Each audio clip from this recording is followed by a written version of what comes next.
Bueno, señores, ya está con nosotros Juan de Dios, ¿verdad? Politólogo, conocedor de la política internacional y sobre todo, por supuesto, también hombre comunicador que ya es casi parte de nuestro programa aquí porque viene cada cierto tiempo, sobre todo en materias de cuando hay conflictos a nivel internacional, cuando hay también buenas noticias y bueno, hay contenido interesante, sobre todo en ese sentido. Bienvenido, Gabriel. Un placer estar contigo en tu programa. Siempre es bueno estar con el pueblo dominicano, compartir la visión del país y del mundo. Bueno, vamos a iniciar, ¿verdad? Aquí por aquí, por el patio, como dicen en el argot popular. ¿Cómo ve Juan que acaba ya de un nuevo embajador haitiano después de que había básicamente una rotura en ese sentido, o como que no había una comunicación fluida, para decirlo de alguna manera, entre la República Dominicana y Haití? Vemos que ya sea, si esto es un paso de avance, por lo menos para llevar ese diálogo en medio de la situación crítica que vive el vecino país. Obviamente que sí, es un punto importante dentro de las relaciones diplomáticas entre ambos estados, porque un estado, el representante del estado en otro estado es el embajador. Entonces ya hay una línea de comunicación que es importante en el ámbito diplomático, tanto diplomático y comercial. Nosotros sí tenemos que resaltar que hace casi 5 años que República Dominicana no tiene un embajador de Haití. Desde antes de la muerte del presidente Moisés, se había una rotura por el conflicto del río, el río Masacre, que había un desvío, la construcción de un canal que había hecho Haití, que había empezado Haití de manera unilateral, violando los acuerdos de 1929 que se había suscrito tanto el presidente Horacio Vázquez y el presidente Luis Bonó de Haití. Pero es bueno decir que anteriormente, a pesar de que había una ruptura desde el punto de vista del embajador, pero sí hubo un momento determinado que el primer ministro Ariel Henry mandó un enviado especial. El señor Suplicy vino aquí a la República Dominicana a conversar tanto con el canciller y también con el presidente Abinader. Pero nosotros vemos ese punto bueno y válido, que Haití ya designe un nuevo embajador en la República Dominicana, a pesar de que Haití todavía no tiene un gobierno legítimo. Lo que hay un consejo presidencial dirigido por 7 miembros y van turnándose en el poder, uno cada año, y también ponen un jefe de gobierno. El jefe de gobierno es el primer ministro. Debemos resaltar de que Haití tiene un sistema semipresidencialista, es decir, un presidente y un jefe de gobierno que es el primer ministro. Entonces, el consejo presidencial es que está dirigiendo Haití y en consecuencia, por su defecto, es que pone también el primer ministro. Hay un primer ministro, que es el señor Fisamé, y también hay un presidente de manera interina, porque tampoco Haití no ha escogido un presidente democráticamente. Este consejo, según lo que se hizo después de la reunión de CARICOM, conjuntamente con Estados Unidos, siendo el secretario de Estado de los Estados Unidos, el jefe de la diplomacia, el señor Anthony Blinken, lograron este acuerdo para que Haití tuviera un consejo presidencialista y también un primer ministro.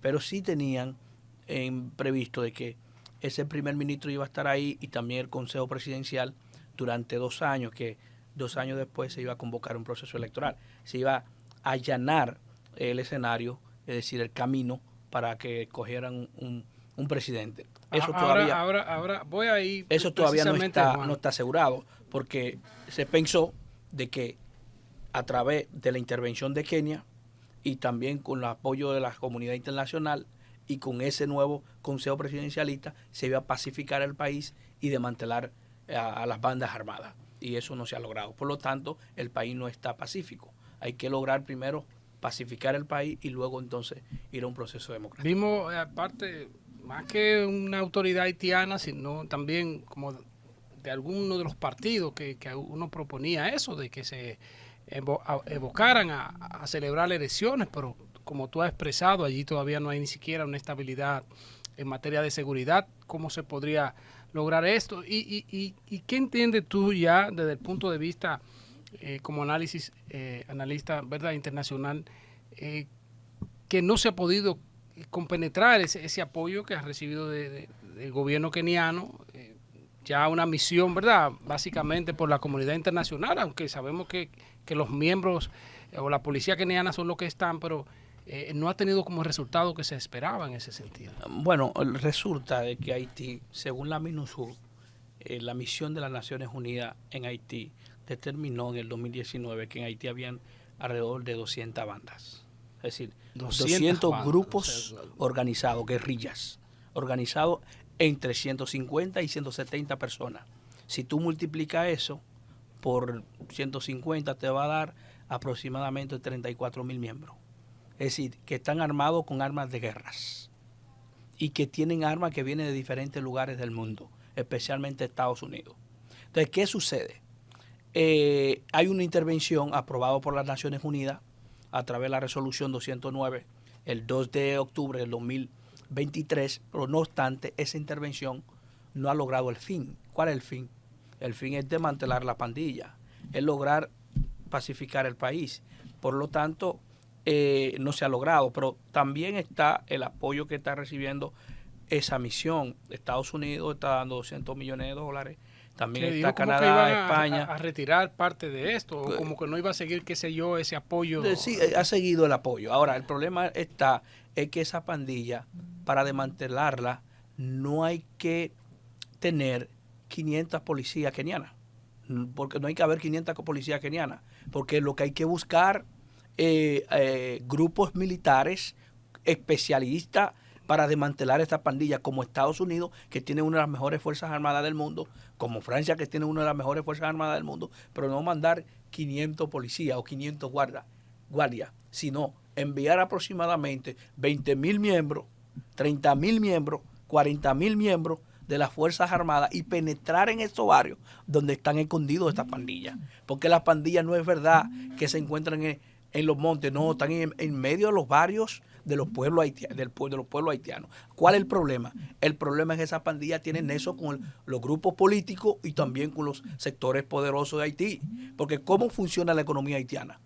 Todos los que tienen una bomba, los que tienen un supermercado, tienen que darle peaje a esos tigres. El que no le da peaje a uno de esos grupos de banda, le queman una bomba, le queman un supermercado. Pero ¿qué ha pasado con la intervención keniana? Kenia ha enviado alrededor de 500 militares. Pero hay otros países que prometieron enviar militares que no lo han enviado. Sí, lo ha hecho Bahamas, lo ha hecho también este país que es Trinidad y Tobago, había prometido, también Antigua y Barbuda, también está Barbados, que había prometido, Jamaica sí ha enviado 200 policías, pero Kenia no ha enviado los 1.000 que había prometido. Entonces, Benín no ha enviado los 2.000 que había prometido. Mauritania no ha enviado los 1.500 que había prometido. Quizá los recursos económicos, porque eso sabemos, obviamente, Juan, que sí, eso tiene un costo, obviamente, operacional para poder quizás establecerse, y más en una zona donde, como tú lo has expresado, de que esas bandas haitianas, que muchas se han ido como aliando estratégicamente, desde el punto de vista. Y bueno, cuando se habla de que en el comercio, que entrevistamos recientemente al presidente de la Federación de Comerciantes Dominicanos, de que a esas bandas hay que pagarle para poder hacer comercio. El peaje, correcto. Entonces, sí, también Senegal había prometido alrededor de 1.500 policías, es decir, militares, para ir a combatir la pandilla. Pero el problema es que Haití es un país de 27.000 kilómetros cuadrados. Entonces, el pueblo donde está el dinamismo económico de Haití es la capital. Y ahí es que están metidas la pandilla. ¿Por qué? Bueno, porque ahí hay más de 300 bandas que están ahí diseminadas en diferentes regiones, que dirigen los puntos estratégicos donde cruza el transporte, donde cruzan los combustibles, donde cruza la mercancía. Entonces, si tú no le pagas peaje, la economía de Haití no funciona. Pero ¿qué pasa? Estos empresarios también que tienen su negocio en Haití. ¿Le conviene esa inestabilidad a esos empresarios? No es que no conviene, es que tiene que convivir con ellos. Si no convive con ellos, no funciona su negocio. Por eso que Canadá entró en un régimen de que a estos grupos empresariales de Haití le dio sanciones. Es decir, al señor Villot no puede entrar a Canadá, al señor Boulot no puede entrar en Canadá, el expresidente Michel Martelly no puede entrar a Canadá. ¿Por qué? Porque dice Canadá, el gobierno de Canadá, que Martelly tiene nexo con las pandillas. Entonces, tú decías ahorita que la pandilla ha venido haciendo una jugada estratégica decir, haciendo alianzas entre otras pandillas. Pero el problema es que para desmantelar esta pandilla, señores, hay que tener primero, organizar la Fuerza Armada haitiana. Haití no tiene Fuerza Armada, Haití no tiene policía. ¿Qué hay de cierto, Juan, que se está hablando de una especie de paramilitar o un experto en seguridad norteamericano que sería contratado por las autoridades haitianas también como una forma de... Es que las pandillas son grupos paramilitares, porque no son grupos son grupos que deciden controlar un área específica y dicen que ellos son la policía y que nadie puede entrar ahí. Para entrar hay que darle cuarto. Esos son los grupos paramilitares. Ahora, ¿cuál es el problema para desmantelar esas pandillas? Es que Haití hace alrededor de 30 años que Haití no tiene Fuerza Armada.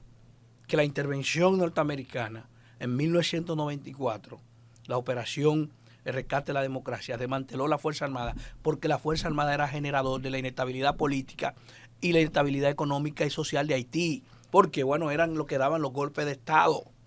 Porque cuando sacaron a Jean-Claude Duvalier de Haití en 1987, terminando la dictadura de los Duvalier, porque la dictadura empieza con el papá en 1957, continúa con el hijo, hasta el 1971, y desde el 1971 hasta el 1986 gobierna el hijo. Entonces se logró un acuerdo de que ellos iban a salir de ahí, iba a retornar la democracia. Iba a haber que permitir pero ahora está peor. El multipartidismo, sí. Se iba a permitir procesos electorales. En 1987, el presidente de la Suprema Corte de Justicia, Emile Jonassen, redacta la Constitución con un grupo de expertos haitianos y convoca un proceso electoral. Gana un demócrata llamado Leslie Manigat, pero 7 meses después fue derrocado por Henry Nanfi. Nanfi gobierna 87-88, pero después el mismo Nanfi fue derrocado por los grupos militares del papá de Jean-Claude Duvalier, que era el Prosper Abril.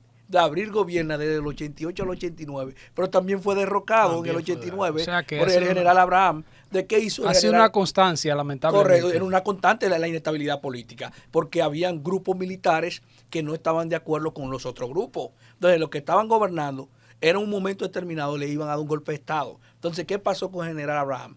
Abraham renuncia voluntariamente, le da el poder a la presidenta de la Suprema Corte de Justicia, la señora Elta Pascal Tuyó, y Elta Pascal Tuyó convocó un proceso electoral. Entonces, ¿quién ganó? Ganó entonces Jean-Bertrand Aristide.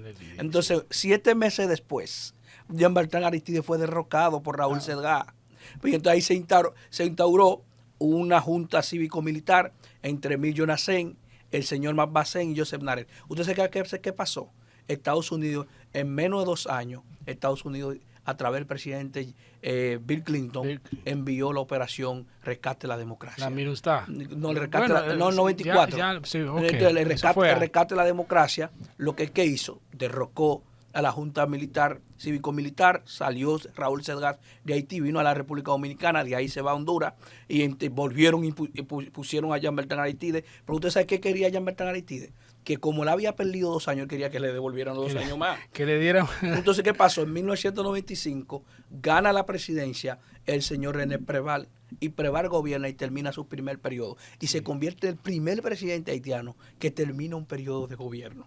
Pero después en el 2000, ¿qué pasó? Ganó con mucha incluso ayuda hasta de la República Dominicana. Correcto. Entonces, en el año 2000 gana la presidencia Jean-Bertrand Aristide, pero fue derrocado por Jean-Bedel Jean-Blanc y el señor Guy Philippe en el 2004. Sí. Ahí vino entonces la MINUSTAH. La MINUSTAH tenía 3 objetivos fundamentales: pacificar el país, convocar proceso electoral y no dejar que la pandilla se desarrollara. ¿Y qué pasó? Sí. Se pacificó el país, convocó un proceso electoral, pero sin embargo las pandillas se quedaron. Entonces, ¿qué pasó? Tenían su grupo trabajando. Dilapidaron aproximadamente $8,000 millones durante 14 años y no resolvieron el tema. Hoy Haití no tiene Fuerza Armada porque en 1994, cuando se hizo la operación de rescate de la democracia, Estados Unidos destruyó el ejército. Se disuadió, sí. Correcto. Y lamentablemente se creía que podría haber algún tipo de estabilidad y ya vemos que la policía no se puede quizás poder accionar por sí mismo. Es que no hay policía, no hay militares, porque Estados Unidos lo desmanteló y eso fue calvo de cultivo. ¿Para qué? para que se desarrollaran la pandilla y hoy tenemos una realidad ahí. Y no se puede resolver un tema así sin que un ejército experimentado de guerra no entre ahí con helicóptero, con hombres armados, con las mejores armas del mundo y entrar en los barrios y desmantelar. Y sobre todo romper esos grupos económicos que quizás son los que tienen esos conflictos que apoyan esas bandas que están operando lamentablemente. Correcto, definitivamente. Porque Haití es tierra de nadie, parecido al Congo Belga allá en África y parecido a Somalia. Ahí en Haití lo que hay es un grupo de somalí dirigiendo el país a través de un grupo rebelde. Pero Juan, vamos, ¿qué te parece también ya las reuniones que van a iniciar el próximo martes sobre el Consejo Económico y Social ante la realidad que sabe la República Dominicana como país, ¿verdad?, que hace frontera con Haití y la inestabilidad que tiene? Entonces nos gustaría saber qué piensa de esto y si esto llega en un buen momento de que la oposición y el gobierno puedan ponerse de acuerdo en ese punto. Bueno, nos gustaría que sea luego de la pausa. Así que no se muevan porque al regreso continuamos con esta entrevista a Juan de Dios, bueno, experto sobre todo en política internacional y obviamente un politólogo y que conoce sobre todo la realidad de lo que se está viviendo aquí y también en el extranjero. No se muevan. Mi nombre es Reino Contreras y me dedico a la agricultura. Antes que se instalara la red, eso era un problema difícil, porque nosotros teníamos que subir a 6 kilómetros para nosotros podernos comunicar con la familia. Y nosotros pasábamos trabajo, yo mismo pasaba mucho trabajo, yo tenía que llamar todos los días para saber de esa muchacha que tengo en los Estados Unidos. Cuando el día que yo vi que instalaron ese internet, vine y cogí y busqué la tablet de la niña. Y se la llevé allá mismo a la señora que no la primera, me la instaló ahí mismo que yo la llamé. Digo, mira, te voy a dar una sorpresa de aquí. Dice, ¿de dónde tú me estás llamando? De mi misma casa. Dice, mira, no me digas eso.